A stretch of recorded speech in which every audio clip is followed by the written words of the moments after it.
What would you do? Invest all in one high-risk stock or diversify across stable stocks. Buy volatile penny stocks or hold blue-chip stocks for 10 years. Trade actively in daily market or hold long-term without checking.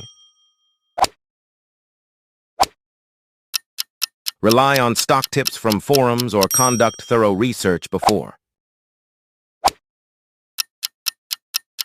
Follow market trends blindly or analyze fundamentals and trends.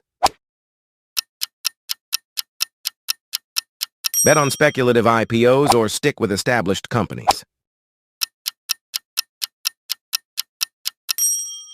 Invest based on social media hype or trust analysis.